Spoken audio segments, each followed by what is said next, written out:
ശ്രീ യുവരാജ് ഗോകുൽ, ഈ കഴിഞ്ഞ ചോദ്യത്തിന് ഉത്തരമായി ചേർത്തു വായിച്ചത് ഡൽഹിയിലെ മദ്യനയ അഴിമതി കേസുമായി ബന്ധപ്പെട്ടാണ്.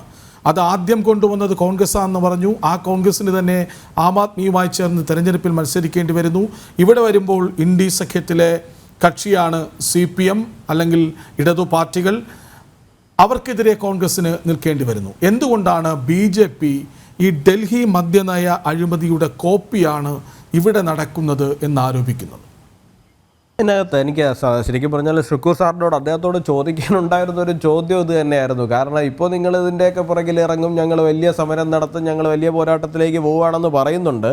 ഈ നിങ്ങൾ കുറച്ചു കാലം കഴിയുമ്പോഴേക്കും ഡൽഹി മദ്യനയ കേസിൽ നിങ്ങൾ എടുത്ത നിലപാട് പോലെ തന്നെ ടേൺ അടിക്കുമോ എന്നുള്ള കാര്യമാണ്.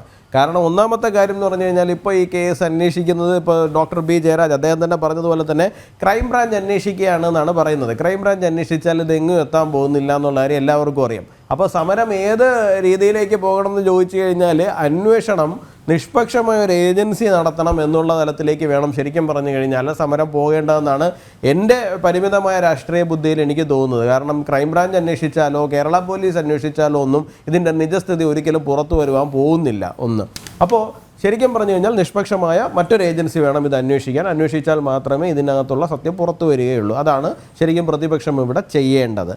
ഇനി ഇങ്ങനെ പുറത്തു വരികയും ഡൽഹിയിലെ പോലെ തന്നെ ഇവിടുത്തെ മന്ത്രിമാർ അറസ്റ്റിലാകാൻ തുടങ്ങുകയും ചെയ്യുന്ന സാഹചര്യം ഉണ്ടായി കഴിഞ്ഞാൽ കോൺഗ്രസ് ടേൺ അടിക്കുമോ നമുക്കറിയില്ല. അവരുടെ പാരമ്പര്യം അനുസരിച്ചിട്ട് അവരുടെ ഇതുവരെയുള്ള രാഷ്ട്രീയ ചരിത്രം അനുസരിച്ചിട്ട് തീർച്ചയായിട്ടും ടേൺ അടിക്കുമെന്ന് തന്നെയാണ് സാധ്യത. അതെന്തായാലും നമുക്ക് വരും ദിവസങ്ങളിൽ കാണാം. ഇനി ഡൽഹി മദ്യനയം എന്തായിരുന്നു, ഇവിടുത്തെ മദ്യനയം എന്തായിരുന്നു എന്നുള്ള കാര്യം നമ്മൾ വളരെ വിശദമായിട്ട് തന്നെ പരിശോധിക്കേണ്ടതുണ്ട്. എന്തായിരുന്നു ഡൽഹി മദ്യനയം? ഡൽഹിയിൽ ഈ പറയുന്ന നമ്മുടെ നാട്ടിലേതുപോലെ തന്നെ ബിവറേജസ് ഔട്ട്ലെറ്റുകൾ പോലത്തെ ഔട്ട്ലെറ്റുകളായിരുന്നു അവിടെ ഉണ്ടായിരുന്നത്. ഈ ഔട്ട്ലെറ്റുകളിൽ ഒരു കുപ്പി മദ്യം വിൽക്കുന്ന സമയത്ത് ഏതാണ്ട് എനിക്ക് തോന്നുന്നു 337 രൂപയാണ് ഗവൺമെൻറ്റിന് കിട്ടിക്കൊണ്ടിരുന്നത്. 338 രൂപയാണ് ഗവൺമെൻറ്റിന് കിട്ടിക്കൊണ്ടിരുന്നത്. 337 ആ റേഞ്ചിലാണ് കിട്ടിക്കൊണ്ടിരുന്നത്. 750 ml മദ്യം വിൽക്കുന്ന സമയത്ത് ഒരു സുപ്രഭാതത്തിൽ ഇവരൊരു പുതിയ മദ്യനയം കൊണ്ടുവരികയാണ്. മദ്യനയം കൊണ്ടുവന്നിട്ട് എന്താണ് 32 സോണുകളായിട്ട് ഡൽഹിയെ തിരിക്കുന്നു. ഓരോ സോണിലും 27 പ്രൈവറ്റ് ഔട്ട്ലെറ്റുകൾ വരുന്നു. ഈ ഓരോ ഔട്ട്ലെറ്റിലും മദ്യം വിറ്റ് കഴിയുമ്പോഴേക്കും ഈ 331 രൂപ ഗവൺമെൻറ്റിന് കിട്ടിക്കൊണ്ടിരുന്ന സ്ഥലത്ത് വെറും 8 രൂപ മാത്രമായിട്ടെന്തോ അത് കുറയുന്ന സാഹചര്യമാണ് ഉണ്ടാക്കുന്നത്. ബാക്കി മുഴുവൻ പ്രൈവറ്റ് ഔട്ട്ലെറ്റുകൾക്ക് ലാഭമായിട്ട് പോകുന്ന സാഹചര്യം. ഇത് ഗവൺമെൻറ്റിനെ ബ്രൈബ് ചെയ്ത് സാധിച്ചു എടുത്തു എന്നാണ് പറയപ്പെടുന്നത്. ഇത് മാത്രവുമല്ല, അവിടെ ഈ പറയുന്ന 15 ഡ്രൈ ഡേകൾ എന്തോ മറ്റോ ഉണ്ടായിരുന്നു. അപ്പോൾ ഇവർ കാശ് കൊടുത്തിട്ട് പ്രൈവറ്റ് ഔട്ട്ലെറ്റുകൾ തുടങ്ങുന്നത് കൊണ്ട് തന്നെ ഡ്രൈ ഡേകൾ മൊത്തം ഒഴിവാക്കി കൊടുക്കണം എന്നുള്ളതായിരുന്നു ഒരാവശ്യം. രണ്ടാമത്തെ ഒരാവശ്യം എന്ന് പറഞ്ഞു കഴിഞ്ഞാൽ 8 മണി 9 മണിയോടുകൂടി അടച്ചുകൊണ്ടിരുന്ന ഈ ഔട്ട്ലെറ്റുകൾ ആ സമയത്ത് അടയ്ക്കാൻ പറ്റില്ല, വെളുപ്പിനെ 3 മണി വരെ തുറന്നു വെച്ച് മദ്യം വിൽക്കാൻ അനുവദിക്കണം എന്നുള്ളതായിരുന്നു മറ്റൊരാവശ്യവും. അങ്ങനെ ഏതാണ്ട് 2-3 മാസത്തോളം ഇത് പ്രവർത്തിച്ചു. വലിയ തലത്തിലുള്ള കച്ചവടം അവിടെ നടന്നിട്ടുണ്ട് എന്നുള്ള കാര്യം കണക്കുകൾ സൂചിപ്പിക്കുകയും ചെയ്യുന്നുണ്ട്.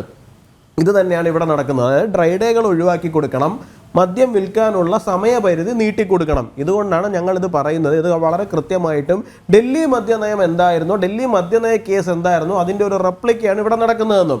ഡൽഹിയിൽ എന്തായിരുന്നു, തെലങ്കാനയിലെ മുഖ്യമന്ത്രിയായിരുന്ന ചന്ദ്രശേഖർ റാവുവിൻ്റെ മകള് കവിത, ആ കവിതയുടെ നേതൃത്വത്തിലുള്ള ഒരു ഗ്യാങ് അവിടെ ഇരുന്ന് ലോബി ചെയ്തുകൊണ്ട് പൈസ ആം ആദ്മി പാർട്ടിക്ക് നൽകിക്കൊണ്ടാണ് അവർ ഈ പറയുന്ന ഔട്ട്ലെറ്റുകൾ അവിടെ സ്ഥാപിക്കുവാൻ പോയതും ആ തരത്തിലുള്ള സ്വാധീനം അവിടെ ചെലുത്തിയതും. ഇവിടെ അതുപോലൊരു ലോബിങ് തന്നെയാണ് നമ്മൾ കാണുന്നത്. ഈ പറയുന്ന ബാർ മുതലാളിമാരെല്ലാവരും കൂടി ഒരുമിച്ചിരിക്കുന്നു, നമ്മൾ ഇത്ര ലക്ഷം രൂപ വെച്ച് നമ്മൾ സംഭാവന ചെയ്യണം. അങ്ങനെ സംഭാവന ചെയ്തുകൊണ്ട് ഗവൺമെൻറ്റിനെ ബ്രൈബ് ചെയ്തുകൊണ്ട് ഈ പറയുന്ന മദ്യനയം മാറ്റി ഡ്രൈ ഡേകൾ ഒഴിവാക്കി നമുക്ക് മദ്യം കൂടുതൽ വിൽക്കാനുള്ള സാഹചര്യം ഉണ്ടാക്കി രാത്രിയിൽ ബാറുകൾ കൂടുതൽ നേരം തുറന്നു വയ്ക്കാനുള്ള അനുവാദം മേടിച്ചെടുക്കണമെന്നുള്ളത് വളരെ ക്ലീൻ കേസാണ്. രണ്ടും ഒന്നാണ് എന്നുള്ള കാര്യത്തിൽ ആർക്കും സംശയം ഉണ്ടാവേണ്ടതില്ല. ശരി.